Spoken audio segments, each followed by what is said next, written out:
수십 년 국가를 위해 헌신한 당신의 노후, 퇴직 후 5년간 소득이 0원이라면 믿으시겠습니까? 이것은 가정이 아닙니다. 2015년 공무원 연금 개혁의 후폭풍으로 정년퇴직과 동시에 기나긴 소득 절벽을 마주하게 될 공무원이 무려 96만 명에 달한다는 충격적인 추산이 나왔습니다. 한 언론 보도에 따르면 이 소득 공백 기간 동안 퇴직 공무원 5명 중 1명은 당장 생계에 어려움을 겪고 있다고 합니다. 잠시 후 부족한 생활비를 벌기 위해 다시 일을 시작했다가 오히려 연금이 반에 반토막 나는 기막힌 덫에 걸린 한 퇴직 공무원의 사연을 들려드릴 겁니다. 오늘은 믿었던 공무원 연금의 배신, 그 누구도 말해주지 않았던 현실과 눈물의 사연들을 깊이 들여다보겠습니다. 30년 넘게 교단에서 아이들을 가르쳤던 김영철 선생님. 그는 작년 정년퇴직을 하며 아내와 함께 그동안 미뤄왔던 전국 일주를 떠날 꿈에 부풀어 있었습니다. 하지만 퇴직 후 처음으로 받아든 월급 통장에는 0원이라는 숫자만 찍혀 있었습니다. 정년은 만 60세인데 연금 개혁으로 인해 그가 연금을 받기 시작하는 나이는 62세로 늦춰졌기 때문입니다. 무려 2년이라는 시간 동안 매달 고정적으로 들어오던 수입이 완벽하게 끊겨버린 것입니다. 퇴직금 일부를 헐어 생활비로 쓰고는 있지만 모래시계처럼 줄어드는 잔고를 볼 때마다 가슴이 철렁 내려앉습니다. 퇴직 전 소득의 절반도 안 되는 돈으로 버텨야 하는 현실. 이것은 김영철 선생님 개인의 비극이 아니라 국가가 만들어낸 구조적인 생존 위기 그 자체였습니다. 소득 공백을 견디다 못한 박선정 씨는 결국 작은 중소기업의 격리직으로 재취업에 나섰습니다. 월 250만 원 남짓한 돈이지만 연금이 개시될 때까지 버틸 수 있는 든든한 동아줄이라 생각했습니다. 하지만 그녀를 기다린 것은 희망이 아닌 더 깊은 절망이었습니다. 월급 통장에 첫 월급이 찍히고 얼마 지나지 않아 공무원 연금공단으로부터 통지서 한 장이 날아왔습니다. 월 300만 원을 받기로 되어 있던 그녀의 연금이 소득이 생겼다는 이유로 절반 가까이 삭감된다는 내용이었습니다. 그런데 문제는 여기서 끝이 아니었습니다.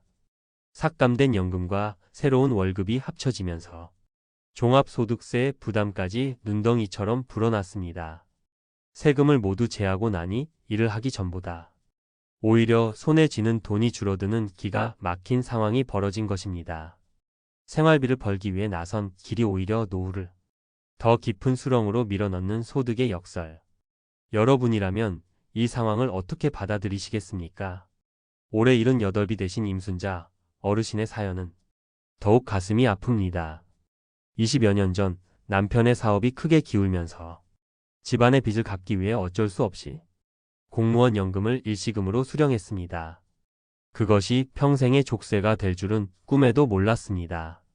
현재 어르신은 변변한 집 한 채 없이 월세살이를 전전하며 고단한 노후를 보내고 있습니다.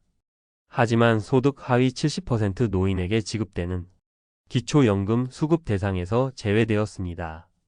현행법상 공무원 연금 수급자는 기초연금을 받을 수 없는데 과거에 일시금으로 받아 현재는 연금 소득이 단 한 푼도 없는 어르신에게도 이 규정이 그대로 적용되기 때문입니다. 일시금 받은 게 죄냐? 는 그분의 절규가 귓가를 떠나지 않습니다.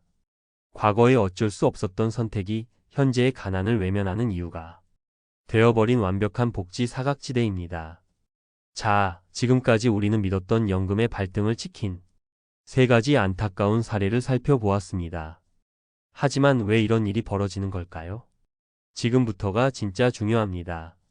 이 문제의 근원에는 3가지 구조적인 함정이 도사리고 있습니다. 첫째, 명백한 제도의 구조적 결함입니다. 2015년 연금개혁 당시 정부와 국회는 소득 공백을 해소할 방안을 마련하겠다고 약속했지만 그 약속은 7년이 넘도록 지켜지지 않고 있습니다. 한 언론 보도에 따르면 정년과 연금 수령 나이가 일치하는 미국, 일본 등 해외 주요국들과 달리 우리나라의 제도는 성실히 일한 퇴직자들을 소득 없는 광야로 내몰고 있는 것입니다. 둘째, 벌면 빼앗아가는 불합리한 소득 연계 삭감 제도입니다. 노후 소득이 부족해 다시 일어서려는 최소한의 자구 노력마저 과도한 연금 삭감으로 막아버리는 것은 사실상 근로의욕을 꺾고 무기력하게 주저앉으라는 말과 다름없습니다. 셋째, 믿었던 연금의 실질 가치 하락 문제입니다. 연금액은 거의 고정되어 있지만 무섭게 치솟는 물가를 따라가지 못합니다. 특히 예상치 못한 질병으로 의료비 지출이 커지는 노년기에는 연금의 실질적인 가치가 계속해서 떨어져 연금 하나만 믿고 있다가는 예상치 못한 경제적 위기에 직면할 수밖에 없습니다. 그렇다면 이 거대한 함정 앞에서 우리는 무엇을 어떻게 준비해야 할까요? 제도가 바뀌기만을 기다릴 수는 없습니다. 지금 당장 우리가 할 수 있는 3가지 현실적인 대비책을 말씀드리겠습니다. 첫째, 지금 당장 당신의 소득 공백 기간부터 정확히 계산하십시오. 막연한 불안감에 떨 것이 아니라 나의 퇴직 예정일과 연금 수급 개시일을 확인해 소득이 끊기는 기간이 정확히 몇 년, 몇 개월인지 파악해야 합니다. 그리고 그 기간을 버티기 위한 최소 생활비, 즉 브릿지 자금의 목표액을 구체적으로 설정하는 것이 모든 준비의 시작입니다. 이것은 보이지 않던 위험을 눈에 보이는 목표로 바꾸는 가장 중요한 과정입니다. 둘째, 세테크 만능 통장 IRP를 최후의 보루로 삼으십시오. 이 소득 공백기를 버티게 해줄 가장 강력한 무기는 개인형 퇴직연금 IRP입니다. 재직 중이라면 연금 저축과 합산해 연간 최대 900만 원까지 강력한 세액 공제 혜택을 받으며 브릿지 자금을 쌓아갈 수 있습니다. 특히 IRP는 퇴직금을 일시금으로 받아 생활비로 소진하는 최악의 상황을 막아주는 안전장치입니다.